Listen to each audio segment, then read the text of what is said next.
Hello again everybody, I hope you're all doing well. Happy Wednesday, and this is kind of a follow-up to the video that I released on Monday, which was just sort of highlighting my day out at the Retro Football Fair, and at the end of it I teased that I purchased a football shirt. Kind of makes sense, right?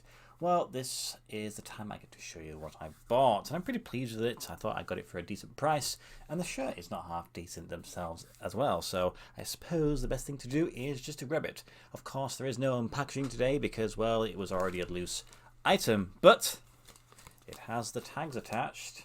MLS tags indeed. Who could it be? So, it is this one. This is the rear of the shirt. As you can see, there's absolutely nothing going on with this design so far. It's just simply a navy shirt. Now this is their primary shirt, their home shirt. Which club in MLS plays with navy as their main colour? Can you think of it? I don't think there's any other teams that do. Maybe one more, possibly. I don't know. Anyway, I did do the MLS review video, sort of when the MLS season kicked off, and this shirt was part of that review, and it is this one. There we go. Just hide the tag so we can see a little bit more of the design, and that is it. Now, some of you may not necessarily recognize this club based on their crest, because it is an updated and new crest, though it does actually say who it is this time, and it isn't just simply a American flag, or a slightly sort of altered American flag, shall we say. But this is the shirt. Not bad. Pretty cool. Right then, I'll dress the mannequin, do some research, and I'll explain to you where I got it from. Well, you know where I got it from, but which particular vendor I bought it from. Price, the cost, and some information about the club, because to be honest, I really didn't know much about the club itself. So yeah, it'll be interesting to know a little bit more just for my own benefit. Righty-o then, there is a shirt. How good is that? It's not bad, is it? Subtle, understated, that's what I would say to describe this particular shirt. Which one is it, and which team? It is, of course, New England Revolution. It's their home shirt from 2022, their latest sort of release, which probably means that it'll also be next season's shirt, because generally in MLS football they carry it across for 2 seasons. So yeah, I'm pretty pleased with a shirt that's going to be at least relevant for the next 2 seasons at the very least. I bought this one from Football Shirts 101, a person who I'd like to classify as a friend, and also a person that has just a wide variety of football shirts. He generally stocks sort of the older sort of used shirts. It kind of makes sense. That's just usually where there is a little bit of money. But every now and then he sort of pops up with something like this that is brand new, tags medium, and kind of sort of sticks with my collection theme that I've got going on. And as soon as I saw it, I was like, okay, then I shall purchase this. Now, what was the price of this one? It was only £20, which I was like, oh, okay then. I'm definitely going to purchase it at that price, especially if it is a current season shirt. If it would have been even a little bit more, I may have made that purchase also. So at that price, I couldn't really say no. With regards to the design, it's one of the sort of least inspiring shirts that maybe has been released for MLS the current season. But sometimes when the price is that low, you just kind of have to make the purchase anyway. And maybe 1 year down the line, a couple of years down the line, they might release a shirt that is beautiful and outrageous.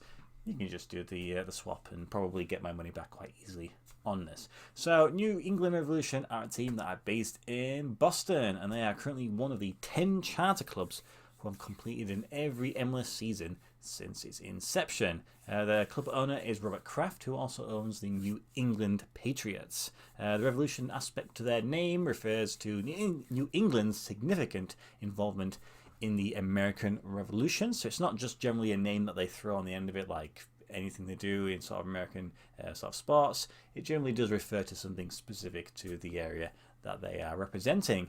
With regards to the success of the club, they have played in 5 MLS Cup finals, having won none of those. I think they've got the most final appearances without actually winning the trophy.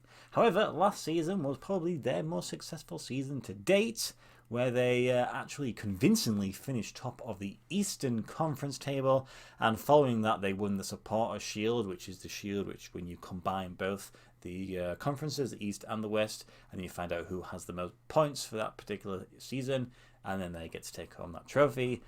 So very well done to them. that was a great achievement. When I was looking through their squad, a few players that kind of did stand out for me, but the one that maybe stood out to most people, certainly European ones, Josie Altidore. He's currently playing for them. Not sure how much of impact he actually plays with regards to the squad, but his name is there on that sheet. Like I did mention earlier, this is their first home shirt, and I suppose it will be their away shirt, which features their new crest. They've recently redesigned it. Quite a few MLS teams have been sort of rebranding themselves over the last few years. Some have been going better than others, and this one they've changed from the flag design to a more contemporary design. But to be honest, I really like this. It's really nice. It kind of gives me sort of Rangers vibes a little bit, but it's lovely. You can see the actual club name now. And it's just a nice way of doing it. I'm always love a sort of circular sort of crest. But that's kind of it, really. That's really all I need to tell you. It's just an MLS shirt. I would love to be able to own all MLS shirts. I really don't have that many, considering. And it's like every time I buy one, they'll just add another team to the league, and I'm like, okay, then. So I'm pretty much back to where I was sort of last year. Difficulty is the prices, they just don't drop too low enough. And also then you've got the issue with regards to the standard versions, which is sort of what this one is, and the authentics, which in America generally have quite a bit of difference with regards to the styling. I think this one possibly has a different collar. Is it red? I'm really relying on my memory there, so I may be wrong on that. I'll post an image just to confirm that, to make sure I am right or wrong. But yeah, we'll see what happens. I'm sure there'll be more MLS shirts added, possibly this year, or certainly over the next few years. So big thank you to FootballShirts101 for your great service as always. Hope you enjoyed the Yum Yums that I supplied you with, and the donut that you supplied me with was amazing. So yeah, I look forward to seeing you whenever that may be, possibly the next virtual fair, certainly the one after that one. So yeah, anyway guys, what do you think of the shirt? Do you think it's not too bad? I think it's pretty simple, isn't it? Sometimes you don't have to go for the crazy shirts. Speaking of crazy shirts, the next video that I'm going to be releasing on Friday may absolutely blow your mind. What happened during this purchase, I don't think anybody could have expected, let alone me. So yeah, I'll leave you with that teaser. Say goodbye. Thank you for watching my video as always. I'll see you in the next video.